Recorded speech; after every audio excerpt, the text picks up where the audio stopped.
Vamos a establecer comunicación telefónica con quien es profesor universitario investigador del CONICET, especialista en medios de comunicación e industrias culturales.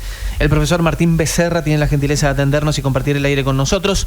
Profesor, bienvenido a la radio de la UNE. Iriel, Marcelo, los saludamos. Buen día, ¿cómo está? ¿Cómo le va? Gracias por su tiempo. Hola, buen día. Muchas gracias por compartir con nosotros informaciones que tienen relación con teorías, pero también con algunas cuestiones concretas y cuál es su mirada con relación a medios de comunicación y claramente este grupo de medios por la compra de Telefónica por parte de Telecom. ¿Qué primer comentario puede compartir con nosotros y claramente con la audiencia? Bueno, se trata de una concentración todavía mayor de la que tenía el sector de las telecomunicaciones en la Argentina, que como sabemos es un sector esencial porque brinda servicios de conectividad fija, de telefonía móvil, de telefonía fija y de televisión por cable. Bueno, como te digo, es la mayor concentración que hemos tenido no solamente en el país, sino en la región. Y bueno, ahora tenemos un solo grupo que es dominante en todos estos sectores, además de que es dominante también en medios de comunicación, lo que ha provocado la reacción furiosa, ¿no?, del gobierno nacional, que dice estar en contra ahora de lo que Milei llama un monopolio, ¿no? Becerra, gracias por acompañarnos. En uno de los comunicados que dio a conocer el gobierno nacional, resaltó que que tanto el Ente Nacional de Comunicaciones, el ENACOM, como la Comisión Nacional de Defensa de la Competencia, podrían actuar para evitar este monopolio. ¿En qué situación están estas instituciones? Bueno, son instituciones que el ENACOM está intervenida por Milei desde prácticamente el inicio de su gestión, y en la Comisión Nacional de Defensa de la Competencia el presidente Milei designó a funcionarios que le son absolutamente fieles, funcionales, digamos.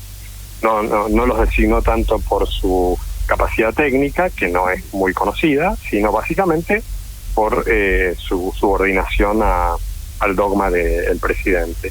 En este sentido, bueno, son dos organismos que, por lo menos desde el punto de vista de su direccionamiento, están plenamente alineados con el presidente. Lo que pueden hacer estos organismos es o bien autorizar plenamente, sin observaciones, esta compra. No parece que vaya a ser esta la posición, según los tweets que manda Milei, ¿no? Veremos, de todas formas, si del dicho al hecho hay congruencia. Otra cosa que pueden hacer es aprobarlo con condicionamientos. Con los condicionamientos deberían ir desde la devolución de una parte del espectro por parte de Telecom, porque al sumar a Telefónica excede el tope permitido de espectro radioeléctrico, para brindar servicios de comunicaciones móviles. También en muchas localidades de la Argentina son monopolios tanto en conectividad fija como en comunicaciones fijas, móviles. Móviles no tanto, pero sí fijas, actividad a internet y televisión por cable. O sea que ahí el escrutinio de los organismos competentes, si fueran respetuosos de las leyes vigentes, pues debería indicar que tienen que desinvertir y por lo tanto desentenderse de alguna de las operaciones que actualmente manejan, justamente para permitir la competencia y no haya abuso de posición dominante que se refleja luego en precios finales a usuarios y consumidores. Pero bueno, todo esto son especulaciones. También estos organismos estatales, otra cosa que podrían hacer, eventualmente tienen las facultades para desautorizar lisa y sanamente, o sea, desaprobar esta fusión. Yo no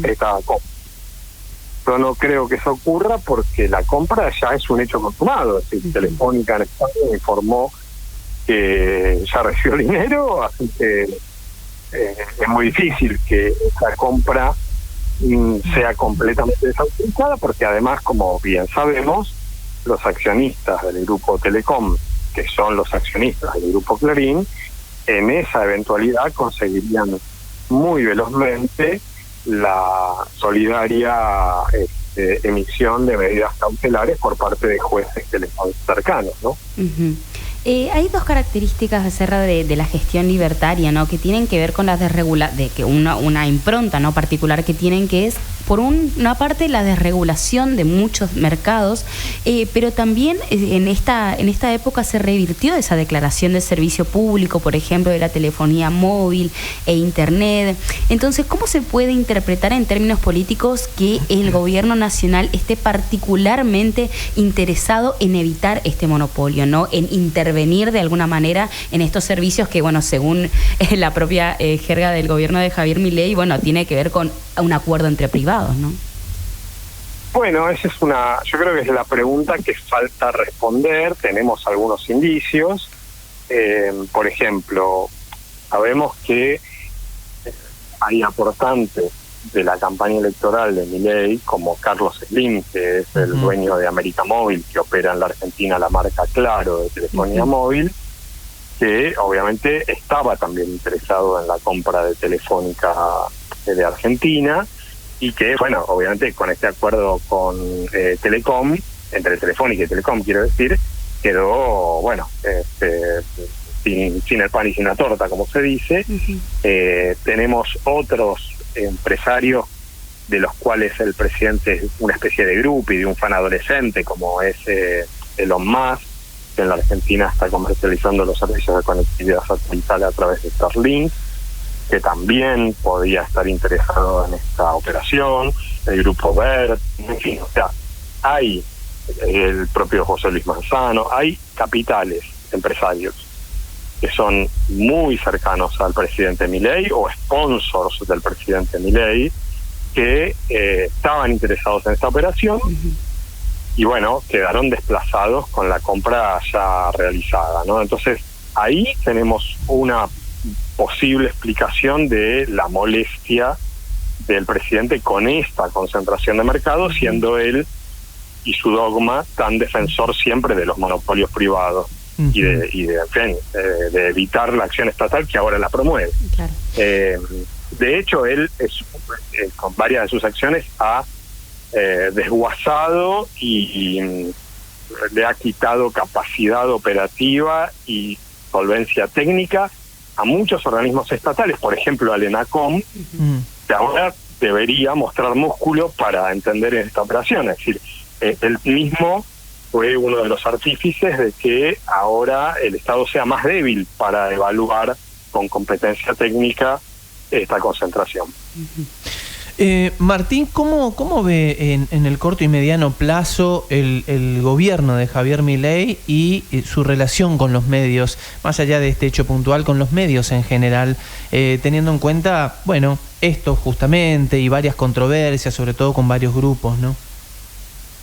Bueno, mira que, así dicho, en términos abstractos, con los medios en general, con los grandes medios de comunicación comerciales, bueno, el gobierno de Milei tiene ahí varias figuras que operan como animadores, que le hacen entrevistas que sostienen con él charlas o le ponen el micrófono y se prestan a que Milei y la Casa Rosada editen el contenido que luego va a salir al aire, y eso lo vemos toda la semana, desde que asumieron. Es decir, es una presencia constante en medios. Yo no participo de la opinión de que él es un presidente de las redes, él es un presidente de la televisión, fue una persona fabricada en su popularidad por la televisión abierta, por los grandes canales de televisión, por los grandes grupos de comunicación de la Argentina, y así lo aprovecha, y como digo, tiene ahí una gran cantidad de animadores y de animadoras que son militantes básicamente del gobierno. Luego, es verdad que en un segundo nivel de popularidad o de masividad, Milei ha sido y es muy agresivo atacando a periodistas y a dueños de medios, incluso, eso es relativamente novedoso, de todos los grupos de comunicación, incluyendo a los grupos que tienen animadores que le hacen militancia a su favor, por ejemplo el Grupo Clarín. De hecho, ha atacado a Marcelo Bonelli, que es una de las espadas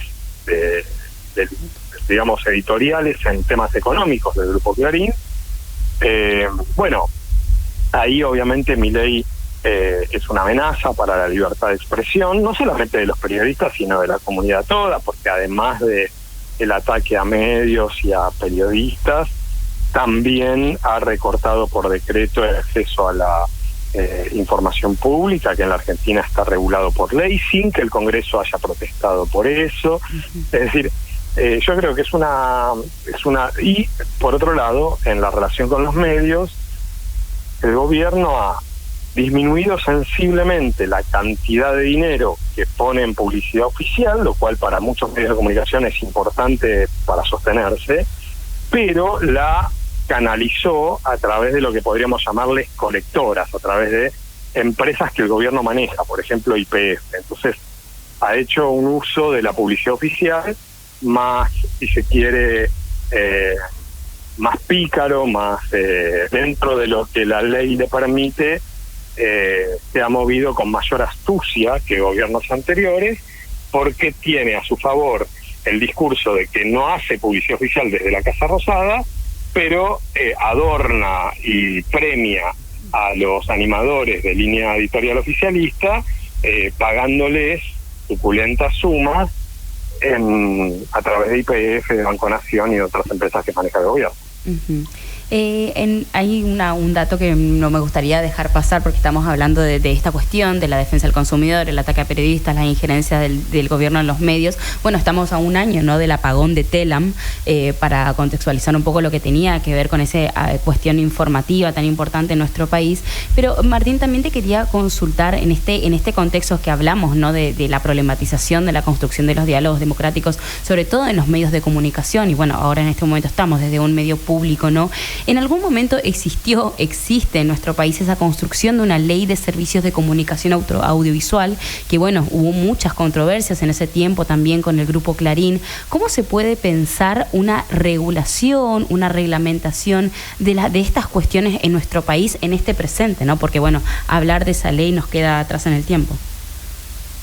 Sí, bueno, primero me gustaría decir que hay parte de la ley, una parte que en cantidad de artículos es importante. Es verdad que no son los capítulos o los artículos centrales de la norma, que fueron desguazados primero por Macri y luego por Milei, que están vigentes. O sea, nominalmente nosotros tenemos una ley de servicios de comunicación audiovisual muy retocada, con aspectos muy derogados, pero bueno, nominalmente en la Argentina esa ley, la 26.522 del 2009, está vigente.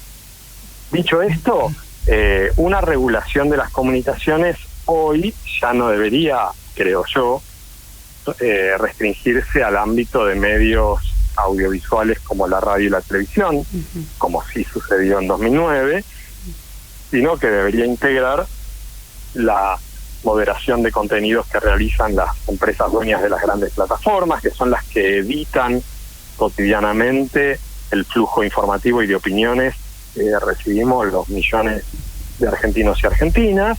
Entonces, me parece que hoy una regulación, o sea, reglas de juego, quiero decir, democráticas en el campo de la comunicación, deberían integrar, bueno, las transformaciones que básicamente tienen que ver con la expansión de los entornos digitales que han ocurrido en los últimos, bueno, desde el 2009 hasta ahora, o sea, en los últimos 16, 17 años, ¿no? Martín Becerra, gracias por el tiempo y la predisposición de compartir el aire con nosotros. Seguramente lo vamos a molestar en otra oportunidad. Muy amable, muchas gracias. Gracias a ustedes. Adiós.